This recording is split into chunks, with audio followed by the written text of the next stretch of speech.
अस्सलाम वालेकुम।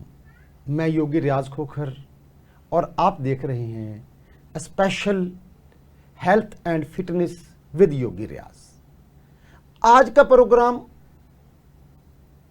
बहुत खूबसूरत, बड़ी अहमियत का हामिल सेहत के ऊपर बात करनी है हमने, और आज हमारे साथ मौजूद हैं सेहत को संवारने, सुधारने, बेहतर बनाने वाली शख्सियत, एक डॉक्टर। और सोने के ऊपर सुहागा कि अगर डॉक्टर योगी भी हो तो क्या फिर योगा का प्रोग्राम कितना खूबसूरत होगा, आप खुद अंदाज़ा लगा सकते हैं। लेकिन हमेशा की तरह पहली बात कि अगर चंद सेकंड मुस्कुराने से आपकी तस्वीर खूबसूरत बन सकती है तो सारा दिन मुस्कुराने से ज़िंदगी क्यों नहीं खूबसूरत हो सकती। तो मेरे पहले मेहमान का मैं तारफ़ कराता चलूँ, डॉक्टर इफ्तिखार साहब, जो लाहौर के मशहूर खूबसूरत park model town central park के अंदर योगा करवाते हैं और कई सालों से योगा खिदमात सर अंजाम दे रहे हैं बग़ैर किसी फीस के, सिर्फ खालिस्तन अल्लाह ताला की रज़ा के लिए, अल्लाह ताला की खुशनुदी के लिए उसके बंदों की खिदमत कर रहे हैं। ये एक अजीम मकसद है, एक बड़ा मकसद है जो कि बग़ैर लालच, हिर्स के उसके इंसानों तक डिलीवर करना, और वो भी दुनिया का सबसे अहम सेहत। तो मेरे दूसरे मेहमान का तारफ़ करवाता चलूँ, इसरार अहमद, जिनकी वीडियोस आप अक्सर सोशल मीडिया पे देखते रहते हैं।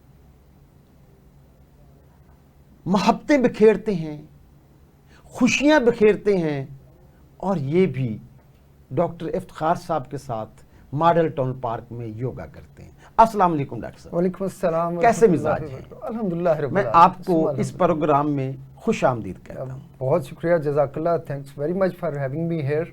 और मुझे बहुत अच्छा लग रहा है आज मैं आपके सामने बैठा हूँ और पब्लिक हेल्थ पे बात हो रही है, उनकी इंटरेस्ट पे बात हो रही है, तो मैं अल्लाह सुब्हानहू व तआला का बेइंतहा ममनून हूँ। और उसके बाद आप लोगों का कि आपने मुझे इसमें इन्वाइट किया। डॉक्टर साहब, आपसे तो मुख्तलिफ सवाल होंगे आज, क्योंकि दो शोबे इकट्ठे हो गए ना जी। बिल्कुल, मेडिकल और हेल्थ। जी बिल्कुल। वर्जिश, एक्सरसाइज। जी बिल्कुल। तो आप ये बताएं कि मेडिकल क्या कहता है कि यानी वर्जिश की कितनी अहमियत है? जी, मेडिकल की अगर नुक्ता नज़र से देखा जाए तो ये ऐसा कमाल बाकमाल इलाज है।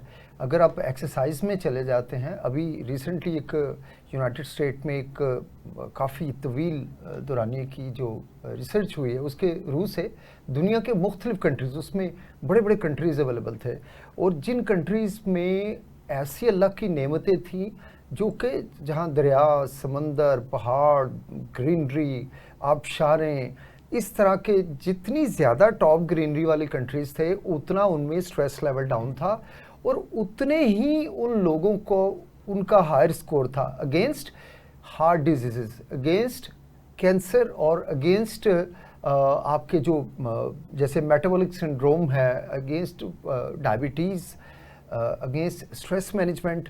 और वो स्टडी ऐसे आई कि जिन कंट्रीज़ में जितनी ज़्यादा ग्रीनरी है, जितनी ज़्यादा नेचर वहाँ पे आप जाके ऑब्ज़र्व करते हैं, तो by the end of the day जो रिसर्च का हासिल था वो ये था कि 55% से लेके 55% से 71% पूरी दुनिया में लोग इन बड़ी बड़ी खौफनाक जानलेवा अमराज से सेफ रहे हैं जिनके यहाँ ग्रीनरी ज़्यादा है। लेकिन उन तमाम लोगों पे जब ये रिसर्च कंडक्ट की गई तो देखा गया कि जो लोग अपने पार्कों में आते हैं मॉर्निंग में, या जैसे कहीं साइकिलिंग लेके निकल जाते हैं, या जो लोग ग्रीन पार्क्स की तरफ रुख करते हैं, चाहे वॉक के लिए, चाहे योगा के लिए, चाहे साइकिलिंग के लिए, या किसी और के लिए, तो वो लोग 55% से 71% ज़्यादा महफूज रहे हैं अगेंस्ट हार्ट डिजीज़, जो कि दुनिया में नंबर 1 किलर है। और इससे आप अंदाज़ा लगा लें कि ग्रीनरी में चले जाना, आपका वहाँ पे टहलना, आपका वहाँ पे जॉगिंग करना, वहाँ पे योगा करना, या वहाँ पे रनिंग करना, साइकिलिंग करना, कुश्ती करना, या कोई भी एक्टिविटी हो, ये लोग दूसरे लोगों की निस्बत एक बहुत बड़े मार्जिन से इन बड़ी बड़ी जानलेवा अमराज से ज़्यादा सेफ रहे हैं। तो इसी रिसर्च को अगर देखा जाए तो ये तो चलें एक नई रिसर्च थी, पूरी दुनिया में जब से दुनिया बनी ये होता आया है कि लोग हेल्थ पे इन्वेस्ट करते हैं। वो लोग उन्हें 80, 90, 100 साल में भी आप परफेक्ट देखते हैं। उन लोगों को आप सेल्डम ही कभी किसी ट्रीटमेंट की तरफ जाता हुआ देखते हैं। वो लोग क्लिनिक्स के रुख नहीं करते, वो लोग हॉस्पिटल की तरफ नहीं जाते, वो लोग बड़े फिट फिरते हैं। मैं क्लेम से कह सकता हूँ पूरी दुनिया में जो सबसे खूबसूरत, सबसे एक्टिव चल फिर रहे होते हैं, मैं गारंटी कर सकता हूँ वो अपने हेल्थ पे बहुत ज़्यादा इन्वेस्ट करते हैं। और हमेशा टिल द लास्ट डे वो लोग मेडिसिन से, डॉक्टर से, हॉस्पिटल से, लैब से, मेडिकल स्टोरों से और हर तरह की तकलीफ से बचे रहते हैं। तो इससे हमें अंदाज़ा होता है कि हेल्थ का किस कदर इम्पोर्टेंस है फिज़िकल एक्टिविटी की, पर्टिकुलरली इनमें चूँकि योगा सबसे टॉप ऑफ द लाइन है। तो योगा के होते हुए तो आप माशाल्लाह, और ये दुनिया भर में देखा जाता है कि लोग जो 120 है, 130 या इससे भी ऊपर हैं, जो योगा करने वाले लोग हैं, इतनी शानदार लाइफ गुजार रहे हैं कि उनके पास कोई प्रॉब्लम्स ही नहीं है। वो इनलाइटन है, उन्होंने स्ट्रेस लेवल को मैनेज करना सीखा, जो कि सिखाता है, यही योगा का हॉलमार्क है।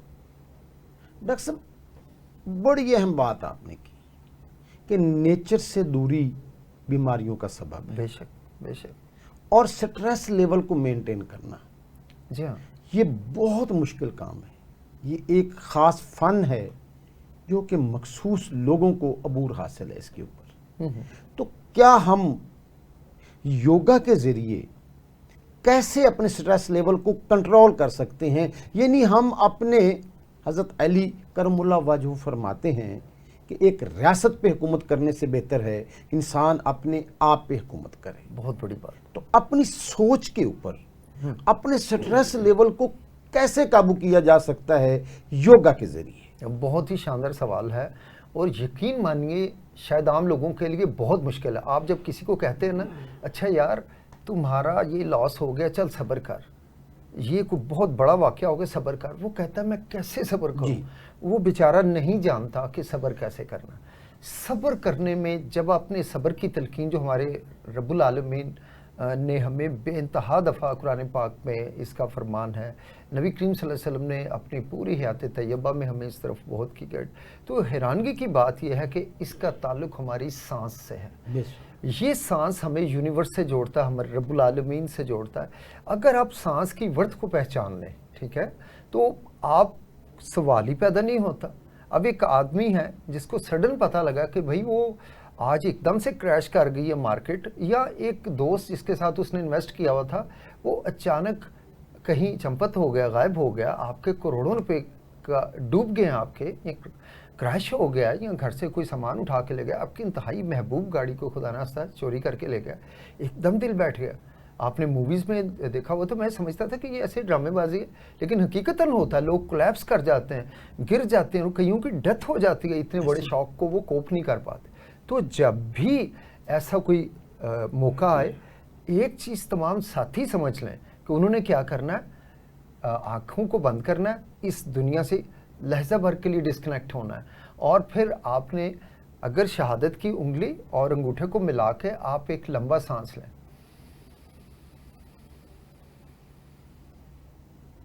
अपने डायफ्राम को आपने स्ट्रेच किया है, लंग्स को ज़्यादा मौका दिया है इन्फ्लेट होने का, और इससे आपका सबकॉन्शियस माइंड एक्टिव हो गया। जो वेगस नर्व है, जो कि सारी बॉडी के अंदर गवर्नेंस करती है हमारे वाइटल ऑर्गन्स की, और हमारे ब्रेन से लेके किडनीज, हार्ट, पैंक्रियाज, लिवर और जितने वाइटल ऑर्गन हैं, ये देखिए ये सब फौरी तौर पे उस सदमे की कैफियत से निकल जाते हैं।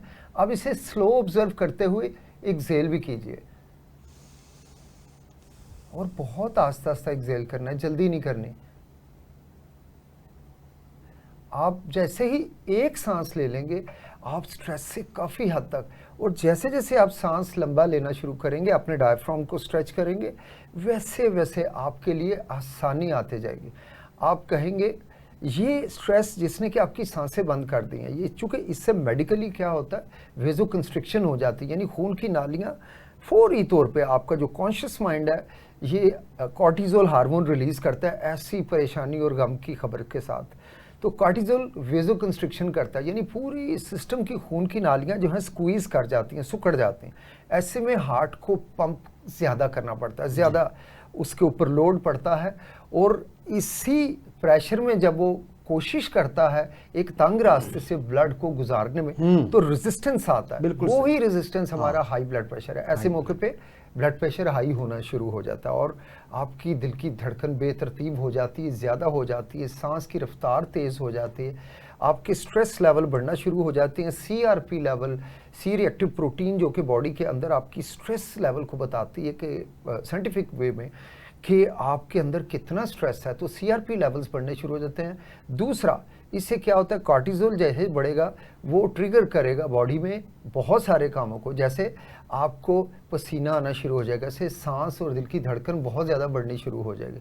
और ऐसे ही आप जब अगर ऐसे मौके पे प्रिक लेंगे किसी पेशेंट की, तो देखें आपका ग्लूकोज लेवल स्पाइक ले लेंगे। बिल्कुल ग्लूकोज स्पाइक लेगा तो साथ ही साथ इंसुलिन के लेवल स्पाइक करेंगे, और इंसुलिन का स्पाइक जितना कम आए उतना ही अच्छा है, क्योंकि ये बॉडी की अपनी चीज़ होते हुए बॉडी को काफ़ी ट्रामा दे जाता है। इसकी पैदा करदा इन्फ्लेमेशन और इससे पैदा करदा नुकसान जो है वो हमारी ही जिस्म का हिस्सा होते हुए ही हमें काफ़ी हर्ट करता है।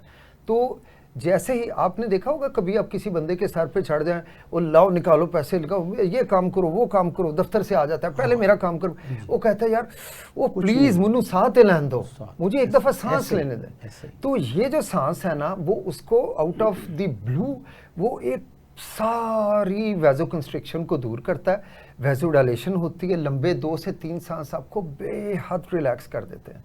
और आप इतनी बुरी कैफियत से कि जिसमें आपकी स्पाइक आई है, ब्लड प्रेशर बढ़ गया एकदम फौरी तौर पे, आपका हार्ट रेट बढ़ गया फौरी तौर पे, आपके ग्लूकोज लेवल फौरी तौर पे बढ़ गए हैं, ये आपको प्रॉम्प्टली और विद इन नो टाइम, दुनिया का कोई इंजेक्शन, कोई गोली, कोई कैप्सूल आपको इतनी जल्दी स्ट्रेस से आउट नहीं कर सकता, जितना सिर्फ ये समझ लेना कि आपने एक लंबा सांस लेना है अंदर, मैं हाथ के इशारे से मतलब मैं सांस अंदर ले रहा हूँ,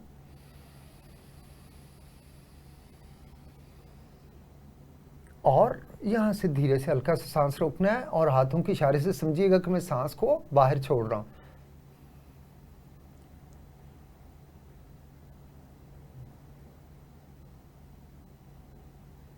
पूरा पेट खाली कर देना।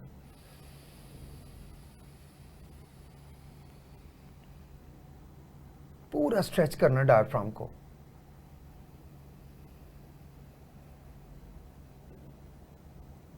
तो इसी तरह आप विद इन नो टाइम इतने टोटली और थॉरोली रिलैक्स हो जाएंगे। फौरी तौर पे आपकी हार्ट बीट स्टेबल होगी, फौरी तौर पे आपका ब्लड प्रेशर नॉर्मल हो जाएगा। और blood pressure, high blood pressure को हम बगैर मेडिसिन के, लंबे सांसों की टेक्निक समझ के, इस क्रिया को जान के समझ के, हम बगैर किसी दवा के, हम योगा की इस शानदार टेक्निक से फौरी तौर पे अपने हाई ब्लड प्रेशर को डाउन कर सकते हैं, शुगर लेवल को फौरी। और हमने कई दफ़ा साइंटिफिकली इस चीज़ को यानी रैंडमली ब्लड शुगर चेक करके और फिर 5 मिनट तक ऐसी रिलैक्सेशन की करा के जब दोबारा चेक किया तो पेशेंट खुद भी मुंह में उंगली दबा के बैठा है कि यार ना कोई इंजेक्शन लगा है ना कोई गोली, ये इतनी तेज़ी से, इतने मज़े से, सुकून से ब्लड प्रेशर और ब्लड शुगर कैसे डाउन हो गई। वो दुनिया में आ जाता है वो बंदा। ऐसा ही है। ब्लड प्रेशर लो जी, ब्लड प्रेशर हाई होता है स्ट्रेस। आपने कहा स्ट्रेस लेवल को कंट्रोल करें। बिल्कुल। तो हमारे पास वो शख्सियत भी तो मौजूद हैं जो कि लोगों का स्ट्रेस लेवल कंट्रोल करती है, लोगों के चेहरे पे मुस्कुराहटें लाती है। और बड़े बड़े बुजुर्ग तो योगा में तो कोई बुजुर्ग है ही नहीं ना, योगा में तो सारे जवान होते हैं, बिल्कुल यंग। लेकिन पाकिस्तान में मॉडल टाउन पार्क में एक ऐसी शख्सियत जिसने 50+ लोगों को भी ये सिखाया कि आप खुश रह सकते हैं और आज़ा की शायरी, डांस कर सकते हैं, जैसे मर्जी जी सकते हैं। जी बिल्कुल ऐसे। इसरार साहब, क्या हाल चाल है इसरार साहब? अल्हम्दुलिल्लाह ठीक ठाक। खैरियत है? अल्लाह का शुक्र कैसे है। ख्याल आया, कब ये डांस सीखा और फिर योगियों में आके आपने डांस करना शुरू किया, ये कैसे ख्याल आया आपको? बिस्मिल्लाहिर्रहमानिर्रहीम। मेरा नाम इसरार अहमद है सर। मैं कुवैत में काफ़ी अर्सा से मुकीम हूँ। जी। तो मैं बीमार हो गया कुवैत में। तो मेरे साथी कहने लगे यार यहाँ पर इलाज मत करवाओ, पाकिस्तान जाओ, क्यों इजिप्ट के जो डॉक्टर होते हैं हमें उनके ऊपर इतना ट्रस्ट नहीं है। तो मैंने कहा अच्छा, मैं हद से बढ़ गया था तकरीबन, कोलेस्ट्रॉल, ब्लड प्रेशर, शुगर और मसानों में मुझे बड़ी प्रॉब्लम थी। मैं पाकिस्तान आ गया तो किसी ने कहा यार तुम तो मॉडल टाउन में रहते हो, तो ये मॉडल टाउन पार्क आपके साथ है, डॉक्टर इफ्तिखार साहब हैं, योगा करवाते हैं। तो मुझे तो ये नहीं पता था योगा है क्या। जी। अच्छा जी, योगा करवाते हैं तो फीस भी कोई भी नहीं, तो आप वहाँ जाओ। मैंने तुरंत दूसरे दिन ही, मेरे घर के पास था ये पार्क, मैं पैदल जा रहा था तो यूं ही देख रहा हूँ तो लोग पागलों की तरह यूं ऊपर हाथ नीचे ये कर रहे हैं। मैंने कहा यार ये क्या, ये कौन सी एक्सरसाइज है। मैं दूर खड़े होकर देख रहा था तो डॉक्टर इफ्तिखार साहब दूर से कह रहे हैं मोहतरम आजे आजे आजे, उधर ना देखें, फीस अभी रिला है, हाय। कोई फीस नहीं है इसकी। आप मेरी हालत देखी ना उन्होंने, मेरा पेट ये इतना बड़ा था, तो मेरी हालत देख के ना उन्होंने इतनी दूर से, तो माशाल्लाह इनका बहुत जो है ना इतनी बड़ी क्लास होती है, यहाँ से बैठ के इतनी दूर तक देख लेते हैं, हाथ नीचे करो हाथ इनकी ऊपर नजर करो। वाकई बड़ी दूर तक है। तो इन्होंने मुझे बुलाया, उसी वक्त मैंने स्टार्ट कर ली घास में। कहते नहीं मैट लो वहाँ से। डॉक्टर साहब ने मैट दिया, उस दिन मैंने की, मुझे बहुत अच्छा लगा। फिर मैं दूसरे दिन भी गया, तीसरे दिन भी गया, कहने लगे आप एक मैट ले लें तो अपना पूरा जो है ना सिस्टम लेकर आएँ। सर जी मैंने इतना खुश हुआ, मैंने 3-4 महीने डॉक्टर साहब के पास लगाए। मुझे ये बाजू में इतनी तकलीफ़ थी क्योंकि मैं एक्चुअली काम गाड़ियों का करता हूँ, मैं बॉडी मेकर हूँ, डेंटर हूँ, तो थोड़ा मेरे से चलता नहीं था। एक तो ये रीज़न था, अभी मेरे से काम नहीं होता, एक्सीडेंट में गाड़ियाँ बनाता था, आपको पता है लोहार टैप मेरा काम है। तो मैंने छोड़ दिया कुवैत, मैंने कहा मैंने नहीं रहना। तो ये नहीं कि मैं वापस नहीं जाऊँगा, मैंने कहा अभी मुझे, अब बुढ़ा हो गया हूँ बाहर, अभी क्या करना है। मैं आगे, मुझे इतना अच्छा लगा सर जी, इतना अच्छा लगा। मेरी ना ये पेन रही, काफ़ी 5-6 महीने डॉक्टर साहब ने मेरे ऊपर लगाए, काफ़ी चीज़ें मेरे बेहतर होगी, कोलेस्ट्रॉल भी चला गया, ब्लड प्रेशर भी चला गया, और शुगर भी चला गई। हार्ट की मुझे प्रॉब्लम थी। अच्छा। तो हार्ट की मुझे सर जी प्रॉब्लम ये थी कि उसके ऊपर मैं डॉक्टर साहब को डिस्कस करता रहा, ऐसे एक इम्तिहान के तौर पे। मैं तो शुरू में ही डांस अपने ज़माने में करता था, तो कहीं ऐसा मेला लग गया क्लास में ना, एक मेला लग गया, तो मेरा जो है ना वो पुराना जरासीम ऊपर आ गए डांस के। मैं थोड़ी सी परफॉर्मेंस की तो इनको बहुत अच्छा लगा, तो मुझे मेरा स्टैमिना जो है ना, मैं थक गया फ़ौरन ही, 2-3 स्टेप लगाकर मैं थक गया। तो डॉक्टर साहब मुझे कहने लगे कि इधर आओ, समथिंग रॉन्ग है, अपना हार्ट का कुछ मसला है तुम्हारा। मैं कहा नहीं डॉक्टर साहब ऐसा कुछ भी नहीं है। तो कहते नहीं है कुछ मसला, अपना ना कल जाके चेकअप करवाओ। तो मुझे तो पता था मसला, डॉक्टर साहब को भी पता था, लेकिन इन्होंने कहा यार मैंने तुमको इतनी एक्सरसाइज करवाई है, हार्ट की मैंने इतनी करवाई है, ये आपने मुझसे क्यों छुपा के रखा। डॉक्टर साहब ने फिर मुझे, माशाल्लाह ये आपके सामने हूँ, डांस परफॉर्मेंस भी होती है, घंटा घंटा भी करते हैं, तो सेहतयाब हूँ, हर चीज़ अलग। इसरार साहब से हम ये ख़ास तकनीक जो कुवैत से इतनी ढेर सारी बीमारियों के साथ पाकिस्तान आए और यहाँ आके इस वक्त नौजवानों जैसी लाइफ गुजार रहे हैं, पूछेंगे ब्रेक के बाद, कहीं मत जाइएगा। Welcome back. अगर आप सोफे पे बैठे हैं तो रिलैक्स होकर कमर को सीधा कर लीजिए। अगर आप कुर्सी पे हैं तो अपने शोल्डर को थोड़ा रिलैक्स कीजिए और 3 लंबे गहरे सांस लीजिए। सांस लेते हुए अंदर इनहेल करते हुए पॉजिटिविटी को अंदर लेके आइए, एक्सेल कीजिए। कुदरत की जो एनर्जी है ये आपके लिए है, इसको इनहेल करें, अंदर लेके जाएं, और जब सांस को बाहर निकालें तो नेगेटिविटी, सारी पोल्यूशन, आलूदगी बाहर निकालिए और पॉजिटिव हो जाइए।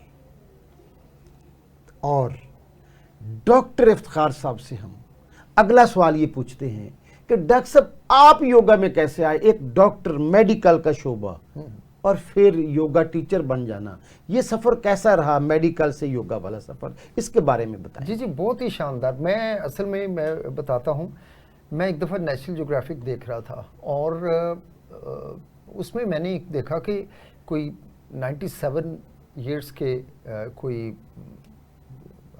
बुज़ुर्ग थे जो कि नो डाउट के मेरा ख्याल है यूएसए से उनका ताल्लुक़ था, और एक उनके साथ फीमेल थी जो कि 84 इयर्स की थी।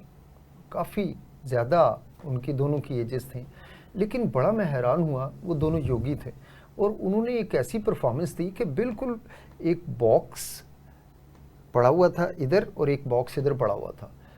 इन लोगों ने आसन लगाए हैं इतने ज़बरदस्त किस्म के, और थोड़ा सा खुद को रोल किया, और बॉक्सेस के अंदर, बॉक्सेस ऐसे इन्होंने रखे थे लिटा के, वो दोनों बॉक्सेस के अंदर गए हैं, और बॉक्सेस के पीछे से कैमरे जब दिखाया तो मैं हैरान रह गया कि यार ये 6 फुट का इंसान और 5'3" या 5'4" हाइट की जो खातून है, वो क्या इतने से बॉक्सेस में कैसे चले गए, कैसे चले गए और कैसे चले गए।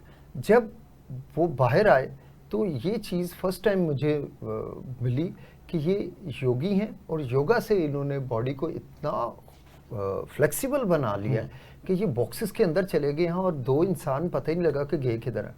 बड़ा I was astonished and got in shock कि ये क्या हुआ है। तब से मेरे दिल में एक खटक लग गई योगा की, एक चीज़ हो गई। और तब तक मैं ये समझता था कि यार शायद पाकिस्तान में तो कोई भी नहीं योगा का, ये शायद बाहरी यूरोप का कोई मामला है। यहाँ मैंने चंद एक तस्वीरें देखी थी तो मुझे ये था कि मे बी हमारी हमसाये मुल्क में ऐसा होता है, यहाँ पे बाहर कंट्रीज़ में होता है, और पाकिस्तान में तो मुझे कहीं ज़हन में नहीं आता था कि कोई योगा करता है। अब मैं इस तलाश में पड़ गया कि या खुदा कहाँ मैं कैसे योगा करूँ, कि मेरे एक कज़न जो चंद एक क्लासें ले चुके थे, अल्लाह ताला ने उनको किसी तरह मेरे सामने ला दिया, जो मुझे नज़र नहीं आते थे। तो मैंने उनसे पूछा, मसूद भाई आप कहाँ होते हैं, किधर होते हैं, और कैसा चल रहा है मामला? वो कहने लगे मैं बड़ा फर्स्ट क्लास हूँ। और मैंने कहा क्या कर रहे हैं? वर्कशॉप तो मैं भी बड़े अरसे से करता हूँ। कहते मैं योगा कर रहा हूँ। तो मैं एकदम से, मुझे ऐसे लगा जैसे किसी ने करंट लगा दिया। मैं किसी कहाँ करते हैं? क्या जी वो फलां जगह पे मैं योगा करता हूँ। मैं क्या अच्छा, तो उसका क्या तरीक़ाकार है? कहने लगे कोई तरीक़ाकार नहीं, आप वहाँ पे जाएं और उसमें शामिल हो जाए, बिल्कुल फ्री है। मैं उससे और ज़्यादा खुश हो गया। मैं कहा यार फ्री है। मैं बड़ी मैराथन वॉक किया करता था, कोई अबाउट 20 किलोमीटर डेली, 22 किलोमीटर। अच्छा, डेली का मेरा मामला था। और मैंने यानी तकरीबन 2.5 घंटे मेरे लग जाते थे 20 किलोमीटर को तय करते करते, और ब्रिस्क वॉक में। मैंने उनसे पूछा पता, और मैं अगले दिन वहाँ पे चला गया। मैं वॉक को मुख्तसर किया। उन्होंने कहा जी फलां पार्क है। मैं उधर गया ना, तो मैं खड़ा होकर देखा कि वहाँ पे 20-25 लोग लगे हुए हैं, और ये ऐसे कोई 11 साल से भी अबव है, 12 साल के दायरा में। It was 2014 I think so. तो मैंने देखा वहाँ पे बहुत से लोग लगे हुए हैं। तो मैं जाते जाते ना वो खड़ा हो गया, जैसे ये गुजरते हुए हमें देख रहे थे तो ये खड़े हो गए, बल्कि हमारी तरफ देख ही रहे थे। तो मैं हर अपनी तरफ देखते हुए बंदे को इशारा करके बुलवा लेता हूँ, और अल्लाह का शुक्र है कि बहुत से लोग आ भी जाते हैं। तो अब हुआ ये कि उन्होंने मुझे कॉल किया, तो मैं तो पहले इसी इंतज़ार में था, उड़ता हुआ गया। उन्होंने कहा जी आप इधर खड़े हो जाएं और ये करें। वो it was my first day. अच्छा, अब उसके बाद मेरे साथ एक इशू बचपन से था कि मुझे कोर मसल वीक होने से ना मुझे लो बैक की पेन अक्सर रहा करती थी, और मेरी स्कूलिंग में रही, मेरी रूटीन के जो कॉलेजेस हैं उसमें गई एफएससी तक।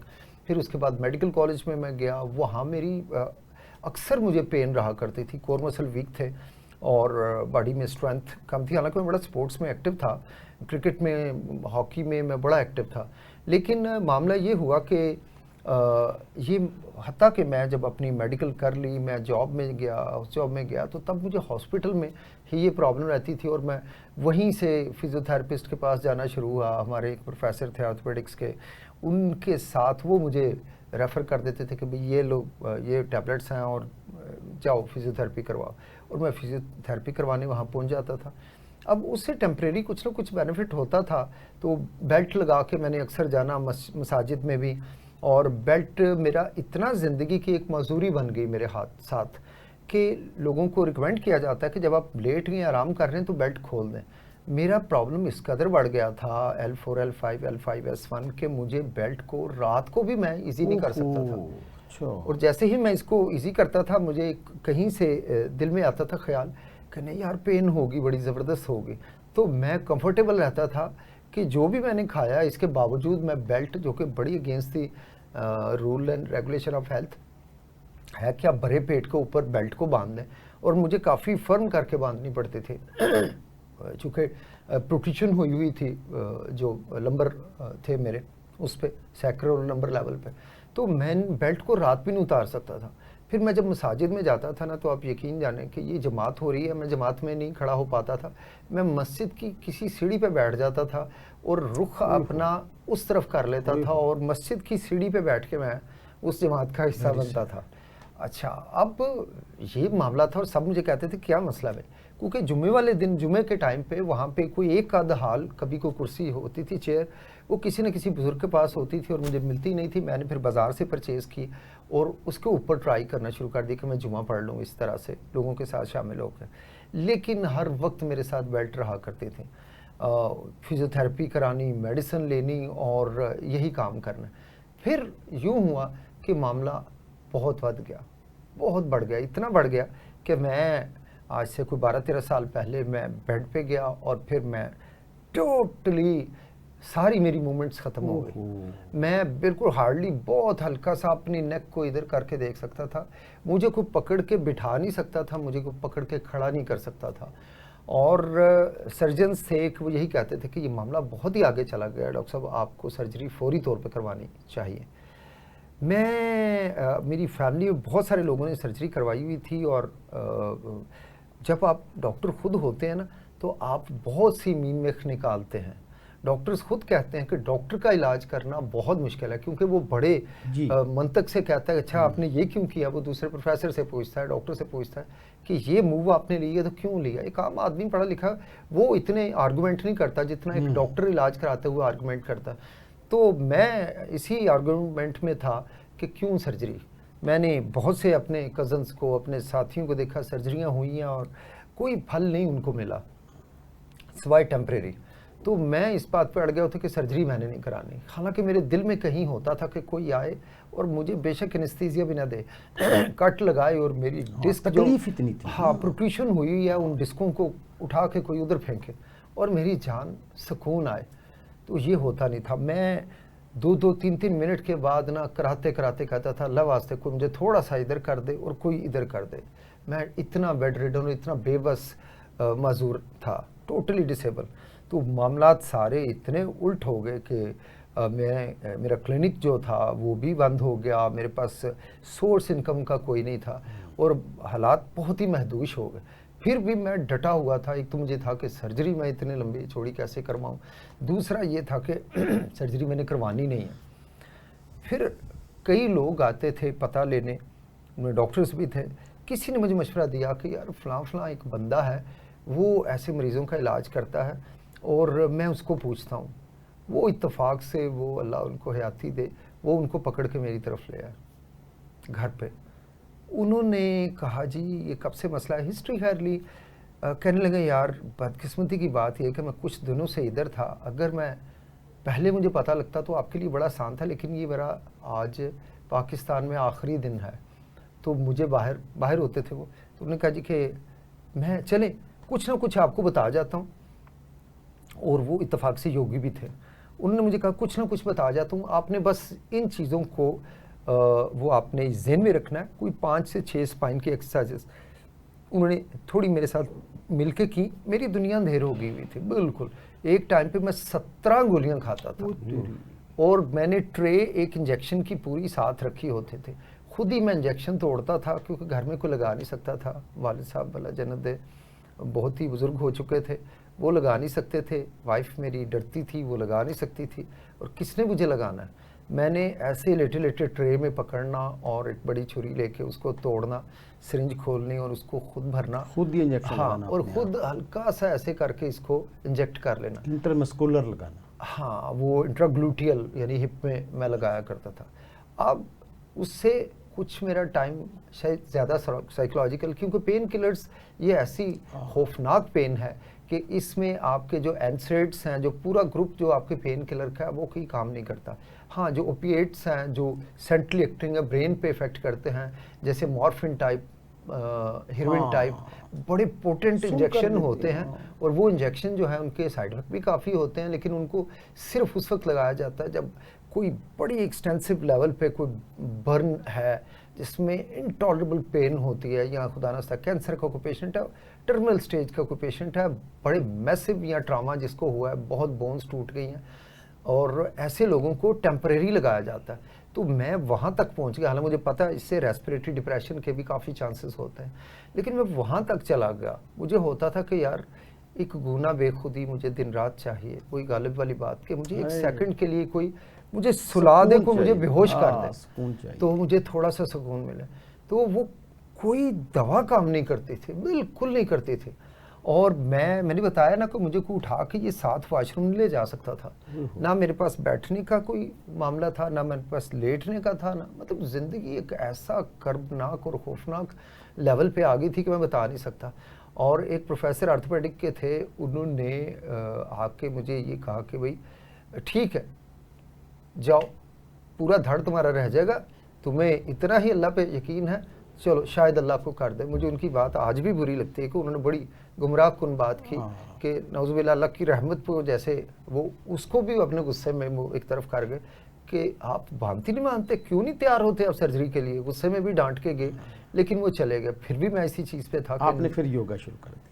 फिर वो साहब आए, उनने एक दिन मूव किए ना, तो मेरी दुनिया जो टोटल अंधेर थी ना, पहले दिन ही वो 5-6 जो एक्सरसाइजेज उन्होंने बड़ी मुश्किल से पकड़ के कराई, मुझे लगा है कि मेरी कब्र में किसी ने एक जुगनू छोड़ा, यानी गंधेरी कब्र में एक हल्की सी रोशनी मुझे इर्द गिर्द नजर आना शुरू हुआ। उन्होंने कहा जी कि आपने ये दिन में एक बार नहीं 2 बार, जैसे भी हल्का फुल्का आप कर सकें करें। तो मेरी हेल्प करने वाला और कोई नहीं था, और मैंने हल्का हल्का करना शुरू किया। लेकिन पहले दिन, दूसरे दिन, तीसरे दिन रोशनी बढ़ती चली गई। 9वें दिन मैं खुद उठा और खुद वॉशरूम गया। 9वें दिन मैं जानबूझ के उन्हीं न्यूरोसर्जन और उन्हीं प्रोफेसर्स के पास, शेख ज़ैद और जिना में गया। मुझे देखते ही वो कहने लगे, डॉक्टर साहब आपने कहाँ से सर्जरी कराई, किससे करवाई सर्जरी, कैसे ठीक हुआ? मैंने कहा जी कौन सी सर्जरी, कैसी सर्जरी? कहते हैं कि तुम चल फिर रहे हो। और क्योंकि मैं व्हील चेयर पर ले जाया जाता था उनके पास, या स्ट्रेचर पे ले जाया जाता था बड़ा उनकी आंखें फैल गई। कहते कैसे हुआ है? मैंने कहा ये ऐसे हुआ है, योगा से हुआ है। कहते हैं वाकई योगा से हुआ? मैंने कहा बखुदा देख लें, कोई इंसिजन नहीं है, कोई सर्जरी का एलिमेंट नहीं है, कोई मेडिसिन नहीं है। आप ये कहना चाहते हैं जी कि कमर के दर्द का हाँ 100% इलाज है गारंटेड योगा में, गारंटेड है। जो कमर के दर्द के पेशेंट अपने साथ कमर का दर्द लिए फिरते हैं, डॉक्टर इफ्तिखार साहब का पैगाम आप सब के लिए है कि उठें और साथ वाले पार्क में योगा कीजिए। गारंटी देता हूं मैं आपको कि आपकी कमर का दर्द हमेशा के लिए ख़त्म हो जाएगा और आप बेहतरीन सेहतमंद लाइफ गुजारेंगे। इसरार साहब सुनाएं जी, फिर आपकी पहली डांस की वीडियो कब वायरल हुई, कैसे वायरल हुई, और सोशल मीडिया के ऊपर जो धूम मची, कैसे मची? ये एक दफ़ा क्लास में फंक्शन हमने कर लिया, तो वो उसमें थोड़ा सा मैं वायरल हो गया, क्योंकि क्लास थी। उसने कहा बाबा जी ये केड़े जेड़े डांस करते पे ने? काफ़ी लोगों ने कहा बाबा जी बस करो, शर्म करो तुसी की। मैंने फिर वो उसको छोड़ दिया, दिल पे ले लिया ना यार, वाकई मेरी उम्र ज़्यादा है। डॉक्टर साहब ने कहा कि ये योगा जो है ना, योगा आसान है, लेकिन डांस करना बड़ा मुश्किल है। मुश्किल है, हाँ जी। उसमें आप स्टेप लगाते हैं, नॉन स्टॉप डांस है। जब आप योगा करते हैं, सीखते हैं, तो उसमें काफ़ी टाइम आपको वक्फा मिल जाता है। तो डॉक्टर साहब ने कहा यार, जब आप खुशियाँ, जब आपने पहले भी अर्ज़ किया है, आपसे पहले भी बहुत मुलाकातें हुई हैं, आपसे बहुत कुछ हमने सीखा है। तो आपके साथ भी एक वीडियो की थी, तो माशाल्लाह उसमें भी 17 मिलियन लोगों ने देखा। 17 मिलियन। एक कंपनी में नाम नहीं लूँगा, उन्होंने उसको उठा के गाना मेरा ना डाल दिया अपने प्रोग्राम में। तो मेरा भतीजा कहता तायाबू तायाबू इधर आए, ये देखो वीडियो। मैं कहा छड़ दे यार, वो बंदा मुझे फेमस कर गया है। तो इस सिलसिले से फिर मैं जुड़ा रहा। जब खुशियाँ आप लोगों से सीखा, यार खुशियाँ बांटो, ये मत सोचो आप बुढ़े हो गए हैं, ये परफॉर्मेंस कर रहे हो, डांस कर रहे हो, ये भी एक योग है, ये भी एक एक्सरसाइज है। तो सर जी मैंने फिर ठान ली। फिर मैंने अपना फिर टिकटॉक पे, फेसबुक पे, सब जगह फिर मैं अपनी वीडियो जो है ना शेयर करता किस रहूँ। नाम से आईडी है आपकी? ये नहीं, मेरी आईडी है अबू सुबहान के नाम पे है। अबू सुबहान। हाँ जी, अबू सुबहान। एक और आईडी है ज़्यादा इसरार, वो मेरी वाइफ की है। वो ज़्यादातर डांस की मेरी अबू सुबहान पे जाती है, जो परफॉर्मेंस होती है वो ज़्यादा इसरार के ऊपर जाती है। माशाल्लाह। डॉक्टर साहब, लोग डॉक्टर के पास जाते हैं, हॉस्पिटल भरे पड़े हैं, बिल्कुल ऐसे। जगह नहीं मिलती, एक बेड पे 4-4 मरीज हैं। हॉस्पिटल गवर्नमेंट कोशिश कर रही है कि ज़्यादा बनाए जाएं, उनको वसी किया जाए, लेकिन फिर भी हम कंट्रोल नहीं कर पा रहे बीमारियों के ऊपर। तो ये कैसे मुमकिन है कि हम लोगों को वर्जिश करवा के, दुनिया की जदीद महंगी सर्टिफाइड वर्जिश करवा के लोगों को हॉस्पिटल जाने से रोकें? कैसे मुमकिन है? आप नाजरीन को क्या ऐसा पैगाम देना चाहेंगे कि कल से हमारे सुनने वाले, इस प्रोग्राम को देखने वाले, हमारा मकसद हल हो और वो वर्जिश की जानिब आएं बिजाय हॉस्पिटल और डॉक्टर के पास जाने का? जी देखिए, बहुत ही शानदार पैगाम। मैं चाहता हूं कि मेरा काश के ये पैगाम मेरा हमारे पीएम के पास पहुंच जाए, हमारी सीएम के पास पहुंच जाए, बजाय इसके कि बिलियन डॉलर्स जो हैं वो नए हॉस्पिटल्स पे लगाए जाएं। अगर मेरी एक बात मानी जाए तो यकीन मानिए कि मैं गारंटी कर सकता हूं कि हॉस्पिटलों का सारा रश बड़ी तेज़ी से ख़त्म होगा। वो ये कि बगैर इससे बजाय इसके कि बिलियन ट्रिलियन डॉलर्स के नए नए हॉस्पिटल बनाए जाएं, आप सिर्फ फास्ट फूड्स पाकिस्तान से ख़त्म कर दीजिए। ये जो अमेरिकन डाइट है ना, ये जो प्रोसेस फूड हम खा रहे हैं, ये हमारे कैंसर के हॉस्पिटल बढ़ाती चली जा रही है। और कैंसर जो है ये क्यों ऐसा बढ़ता है कि ये जो हम डाइट ले रहे हैं ना, एफ्लुएंट डाइट है, ये जो अमेरिकन डाइट है, बर्गर, डोनट, पिज़्ज़े, इससे पहले आपने कभी इतने मोटे लोग नहीं देखे होंगे। दुनिया में जो 2 साल पहले studies I, control studies WHO और FDO के फोरम से जो आई, उसमें हमने देखा कि दुनिया में सबसे ज़्यादा तेज़ी से डायबिटीज़ की तरफ जाने वाला मुल्क पाकिस्तान है। बिल्कुल। अब जो रिसेंट स्टडी आई है, दुनिया में सबसे ज़्यादा हार्ट डिजीज़ की तरफ जाने वाला मुल्क भी पाकिस्तान है, पहले नंबर पे।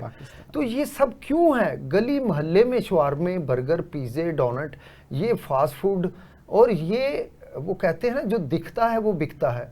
हर टीवी के सामने आप बैठ के देखते हैं, एक एक मिनट के बाद आपके सामने कोल्ड ड्रिंक्स आ रही होती हैं, आपके सामने फास्ट फूड्स के आ रहे हैं, बड़ी बड़ी चेनों के नाम आ रहे हैं। अल्लाह के वास्ते इनको बंद कीजिए।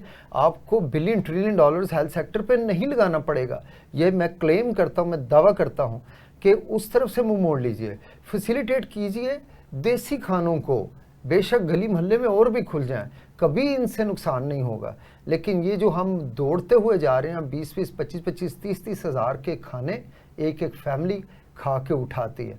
हम लोग अपने दांतों से अपनी कब्रें खोद रहे हैं। और आज 2020 में 20-20 साल की उम्र में लड़के लड़कियों को डायबिटीज़ हो रही है शादी से पहले।